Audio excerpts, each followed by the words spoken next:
সঙ্গের আয়োজনে সারা বাংলাদেশ ব্যাপী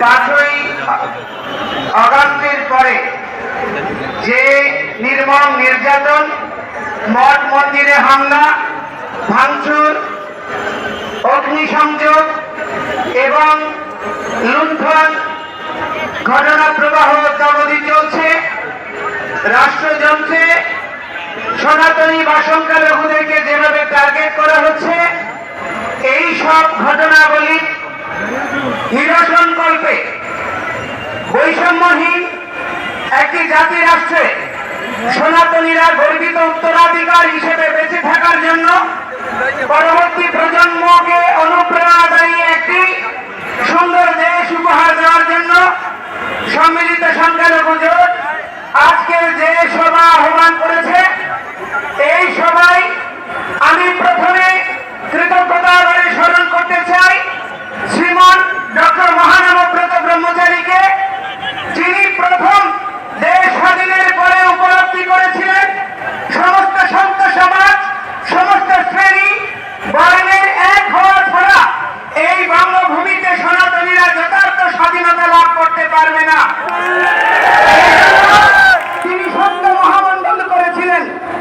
আজকে এখানে কেন্দ্রীয় তপবন আশ্রম, তুলসীধাম, ঋষিধাম, শঙ্কর মঠ সহ আমাদের যত মঠ মিশন রয়েছে, মহাপ্রকাশ মঠ, জগৎবন্ধু সুন্দরে এবং বিভিন্ন সৎসঙ্গ, গৌরীয় মঠ সহ যত মঠ মিশন রয়েছে, প্রতিটি মঠ মিশনের নির্বাহী বা প্রধানগণ এখানে অংশগ্রহণ করেছে।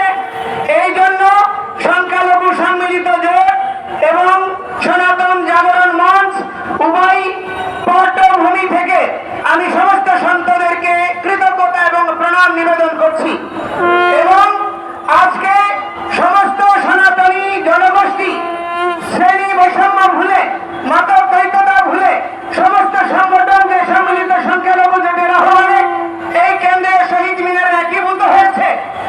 এই একীভূত হওয়াকে কৃতজ্ঞতা জানাচ্ছি এবং আপনাদের এই উত্তরদায়িত্ব পালন করার জন্য আপনাদের পূর্বজরাও, আপনাদের পূর্বপুরুষরাও গর্বিত হবে বলে আমি দৃঢ় বিশ্বাস করি।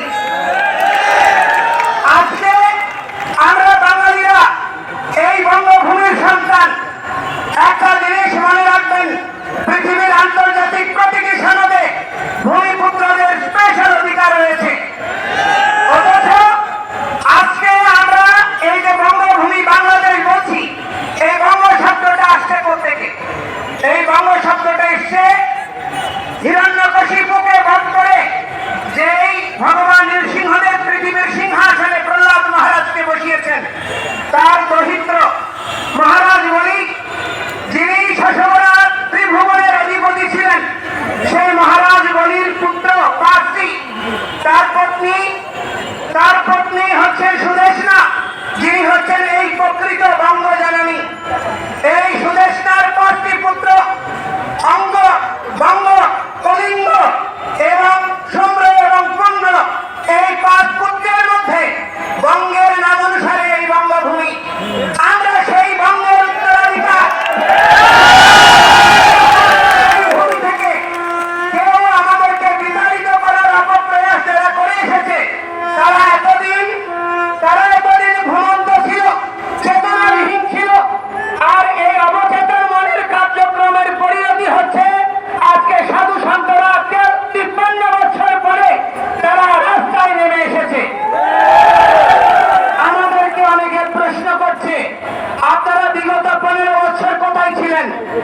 আমি আমাদের মাননীয় উপদেষ্টা বৃন্দ, আমাদের গণজাগরণের এই যুব আন্দোলনের যারা সমন্বয়ক বৃন্দ, বিভিন্ন রাজনৈতিক বৃন্দ, আপনাদেরকে আমি দেখিয়ে দিতে চাই 2012 সালে হাটাজারিতে মন্দির ভাঙচুর হয়েছে, 25টা মন্দির। 2016 সালে হয়েছে, 18 সালে হয়েছে, 21 সালে রক্তাক্ত শারদ হয়েছে।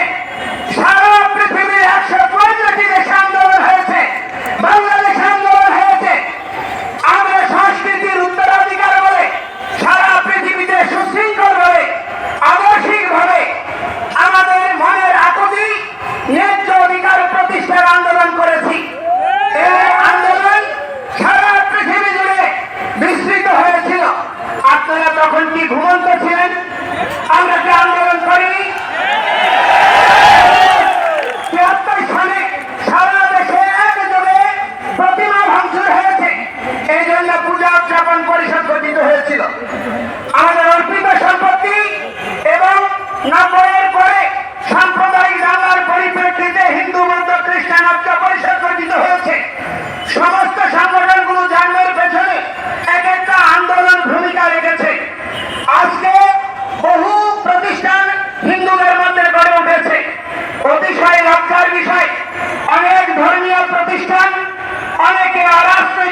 নিজেদেরকে নিষ্ক্রিয় রাখছে। আমি তাদেরকে প্রশ্ন করতে চাই, কোনটা রাজনীতি? সনাতন ধর্মই বিশ্বের রাজনীতি শিখিয়েছে। এখনো আধুনিক রাষ্ট্রবিজ্ঞানের জনক বলা যায় এই কৌটিল্যের অর্থশাস্ত্রের প্রবক্তা চাণক্যদেবকে, যিনি সারা পৃথিবীতে রাষ্ট্রবিজ্ঞান শিখিয়েছে। এখনো বিশ্বের রাষ্ট্রবিজ্ঞান চাণক্যের আধুনিক রাষ্ট্র ব্যবস্থাপনার বাইরে আসতে পারেনি। এখনো মুদ্রা ব্যবস্থা এই তার প্রভাব রয়ে গিয়েছে। সেই চাণক্য থেকে শুরু করে প্রতিত দশা সমস্ত সন্তরা, মনীষীরা, রাজর্ষিরা রাজনীতি করেছে। রাজনীতি মানে হচ্ছে উত্তম নীতি। কিন্তু আজকে দুর্ভাগ্যের বিষয়, আমাদের বাংলাদেশের রাজনীতির নামে শুধুমাত্র ক্ষমতা দখল, অর্থ লোপাট এবং জনসাধারণকে শোষণ করা ছাড়া আর ভালো কিছু আমরা গত 53 বছরে পাইনি। একটা জিনিস মনে রাখবেন, এই পরিণতি খুব ভালো দিকে যাচ্ছে না। আমরা একটি অসাম্প্রদায়িক বাংলাদেশের স্বপ্ন দেখার জন্য দেশ স্বাধীন করেছিলাম। সমস্ত হিন্দু, বৌদ্ধ, খ্রিস্টান, মুসলমান, সমস্ত উপজাতি সবার অংশগ্রহণে 30 লক্ষ শহীদের রক্তের বিনিময়ে 2 লক্ষ নির্যাতিতের আত্মবলিদানে এই বাংলাদেশ স্বাধীন হয়েছে। 4টা মূলনীতিকে আধার করে গণতন্ত্র, সমাজতন্ত্র, ধর্ম নিরপেক্ষতা এবং জাতীয়তাবাদ। অতিশয় দুর্ভাগ্যের বিষয়, দীর্ঘ সময় ধর্ম নিরপেক্ষতাকে নির্বাসনে পাঠানো হয়েছে। অজুহাত দেখানো হয়েছে যে ধর্ম নিরপেক্ষতা মানে ধর্মহীনতা, ধর্ম নিরপেক্ষতা মানে প্রতিটি ধর্মের সহাবস্থান নিশ্চিত করা। এই সত্যটি অনুধাবন করতে না পারার জন্য কেউ এইটি নির্বাসনে নেওয়ার প্রচেষ্টা করেনি। এটি বুদ্ধিদীপ্ত একটি প্রচারণা। বাংলাদেশের তথাকথিত সুশীল সমাজ, তথাকথিত জ্ঞানীরা এবং তথাকথিত কিছু মিডিয়ার যৌথ প্রচারণায় ধর্ম নিরপেক্ষতাকে ধর্মহীনতা হিসেবে উপস্থাপনের প্রচেষ্টা হয়েছে, যার ফলশ্রুতিতে আজকে বাংলাদেশ স্বাধীনতার পরে 53 বছর হয়ে গিয়েছে, বাঙালি জাতি একটি আদর্শিক ইতিহাস তৈরি করতে পারেনি। বাঙালি জাতি একটি প্ল্যাটফর্ম তৈরি করতে পারেনি। বাঙালি জাতি জাতীয়তাবোধকে বিকশিত করার জন্য একটা সুষ্ঠু পদক্ষেপ গ্রহণ করতে পারেনি। এটি আমাদের জন্য লজ্জার, ভবিষ্যৎ প্রজন্মের জন্য আতঙ্কের। এই জন্য এই আতঙ্কের নিরসন হওয়া জরুরি। এবং আমি বলতে চাই যে দেখুন, আমরা 15 বছরে আপনাদের অপশাসন এবং এই দুর্বৃত্তপনার অবসান করবে আপনারা ছাত্র জনতার এই যে অভ্যুদয় হয়েছে, যে অভ্যুত্থান হয়েছে, তারপরে কোন স্বাধীন রাষ্ট্র একবার স্বাধীন হয়, বারবার স্বাধীন হয় না। কিন্তু এই স্বাধীনতা কেন আমরা ধরে রাখতে পারিনি? এই দেশে কেন সাম্প্রদায়িকতা, দুর্নীতি, ক্ষমতা লিপ্সু মানসিকতা বিকশিত হয়েছে? এর জন্য দায়ী দায়িত্ব কোন রাজনৈতিক দল এড়াতে পারে না। আমি আপনাদেরকে বলতে চাই, এর জন্য কোন শিক্ষাবিদ এড়াতে পারে না। কারণ আমাদের প্রত্যেকের মধ্যে লেজুর ব্যক্তির মানসিকতাই আজকের এই বিপর্যয় নিয়ে এসেছে। ছাত্র জনতাকে মাঠে নামতে হয়েছে। তো সেই স্বাধীনতা আপনারা নতুন করে উপভোগ করতে চাইছেন।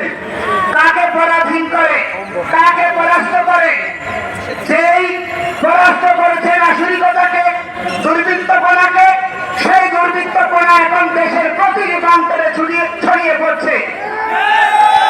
আজকে প্রতিটি সনাতনীরা, সংখ্যালঘুরা, প্রহরীরা অনিরাপত্তার মধ্যে দিন রাত বিপদ করছে। আমাদের নিরাপত্তা নাই, হুমকি আসছে প্রতিটি মুহূর্তে। কিছুক্ষণ আগে জানলাম ভোলাতে সার্কুলার রোডে ধীরেন রায়ের পূজা কমিটি পূজা বন্ধ করে দেওয়া হয়েছে। বিভিন্ন জায়গায় পূজা বন্ধ করে দেওয়া হচ্ছে, প্রতিমা ভাঙচুর হচ্ছে, মঠ মন্দির ক্ষতিগ্রস্ত করছে, চাঁদাবাজি চলছে, শ্লীলতাহানি হচ্ছে। এখন প্রশ্ন হচ্ছে, সংখ্যালঘু কারা? যথার্থ সংখ্যালঘু হচ্ছে দুর্বৃত্ত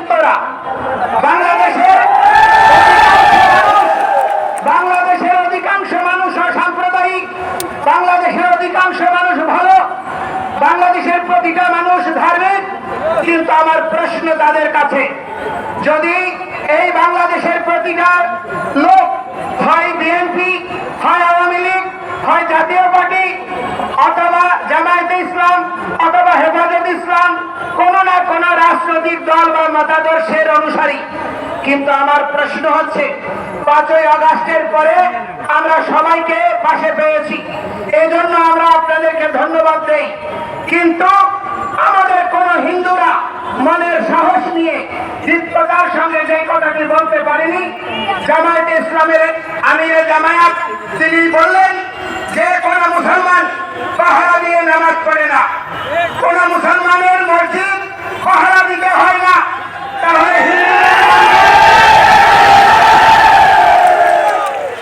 হিন্দুদের মন্দির পাহারা দেওয়া হচ্ছে কেন?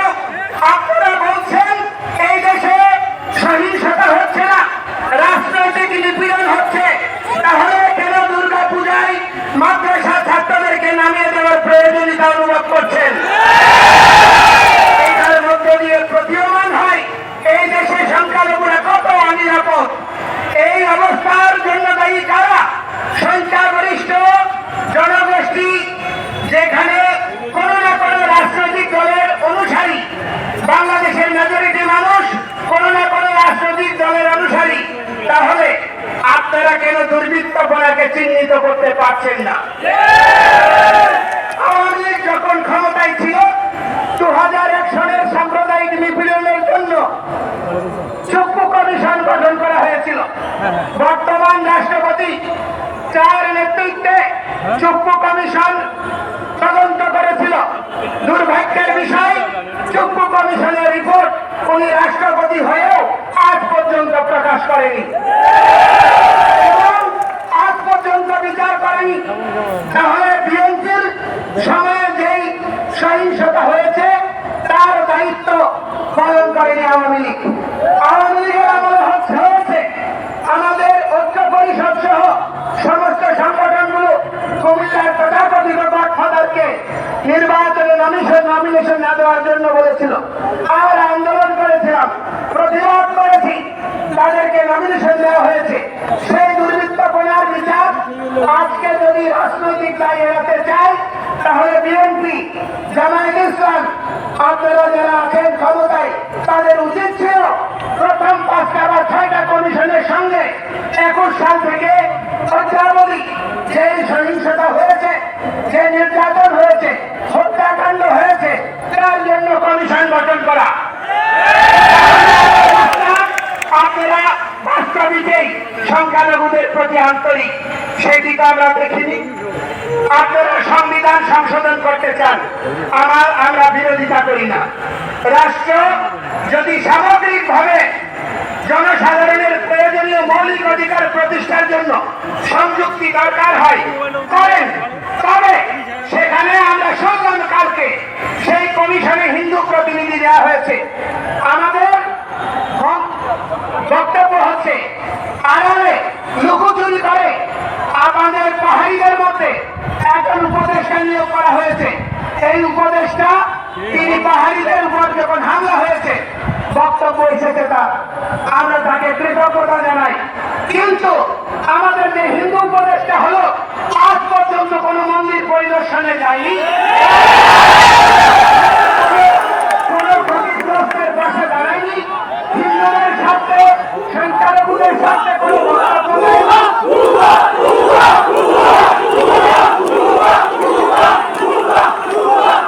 আজ পর্যন্ত তার কোন দৃশ্যমান পদক্ষেপ আন্দোলনরত কর্মীদের সঙ্গে আলোচনা করতে দেখিনি। তাহলে কাকে আপনি হিন্দু প্রতিনিধি বানিয়েছেন?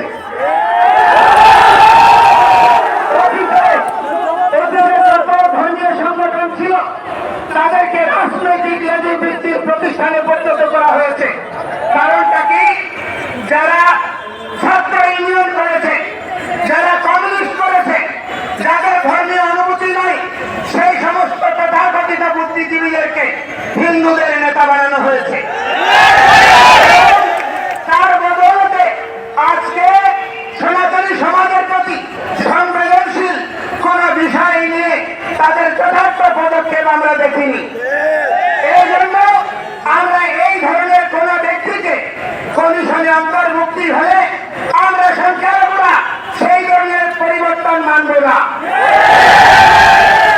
আমাদের কাছে আলোচনা করে আমাদের এই সকলের সম্মতিক্রমে যথাযথ ব্যক্তিকে যদি এই কমিশনে অন্তর্ভুক্ত করা হয় এবং ধর্মীয় বিষয়ে কোন না কোন সাধু সন্তকে সেখানে প্রতিনিধিত্ব করতে হবে। ধর্ম মন্ত্রণালয়ে একজন হুজুরকে দেওয়া হয় ধর্মমন্ত্রী হিসেবে প্রতিটি রাজনৈতিক সরকারে, তাহলে হিন্দুদের প্রতিনিধিত্ব করার জন্য অবশ্যই অরাজনৈতিক এবং ধর্মীয় ব্যক্তিত্বের উপস্থিতি আবশ্যক। এবং আমরা বলতে চাই সেই ধরনের পরিকাঠামো এবং সেই ধরনের মানসিকতা আমাদের প্রতি আপনাদের আন্তরিকতাকে প্রমাণ করবে। আমরা কথাই নয় কাজে বিশ্বাস করতে চাই। ৫৩ বছর বঞ্চিত হয়েছি, বহু বছর মাঝে নেমেছি, এখন সমস্ত সাধুরা ধ্যান তপস্যা ছেড়ে মঠ মন্দির ছেড়ে তারা রাস্তায় নেমেছে। আমাদেরকে হুমকি দেওয়া হচ্ছে বোমা হামলা, আমাদেরকে হুমকি দেওয়া হচ্ছে হত্যা, আমাদেরকে হুমকি দেওয়া হচ্ছে জেলে নেওয়ার। এই ধরনের হুমকি ধামকিতে, দেশ ত্যাগের হুমকিতে আমাদেরকে দমিত করা যাবে না। আমরা এই দেশ ছেড়ে যাব না। আমরা এই দেশের ভূমিপুত্র বাঙালি সংস্কৃতিকে বিপন্ন হতে দেব না। আপনারা, আমরা সনাতনীরা, ভক্তরা আমরা বিশ্বাস করি জন্মান্তরবাদে দেহের মৃত্যু হয়, আত্মার মৃত্যু হয় না। কবি গিয়েছেন আবার আসিব ফিরে দানশিরি নদীর তীরে শঙ্খচিল বা শালিকের বেশে। আমরা শঙ্খচিল শালিকের বেশে নাই, আমরা বীর যোদ্ধা হয়ে মরব এবং আবার জন্মগ্রহণ করব।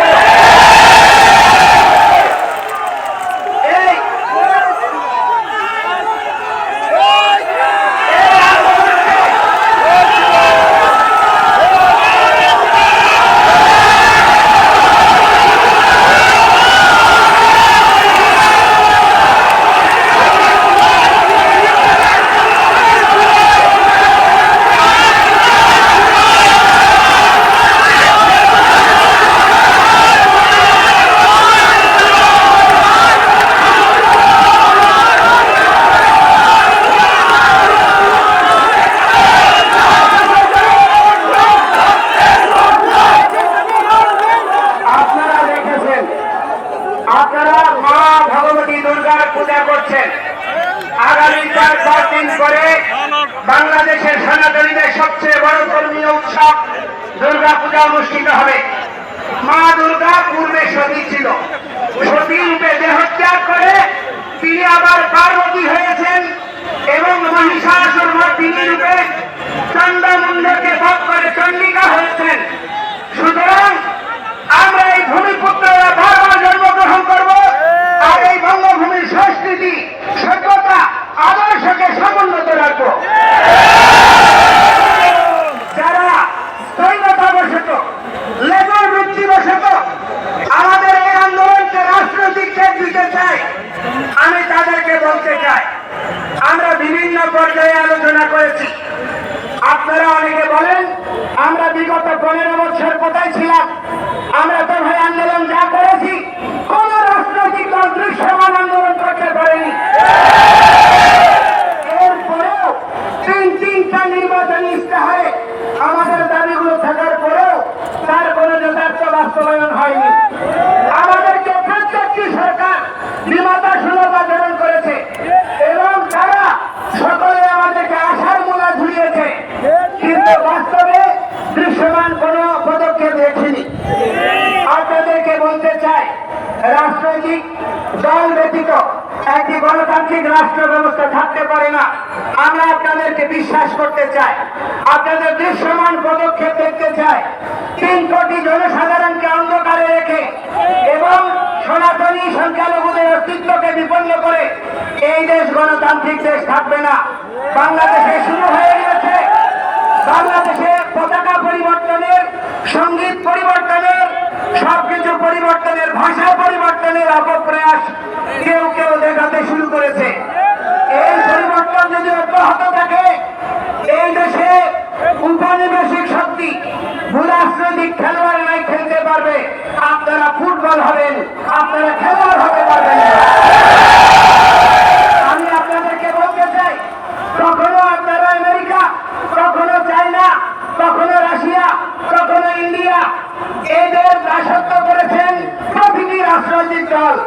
আর হিন্দুরা আন্দোলন করলে তাদেরকে ইন্ডিয়ান চেক দেবেন, তাদেরকে আওয়ামী লীগের চেক দেবেন।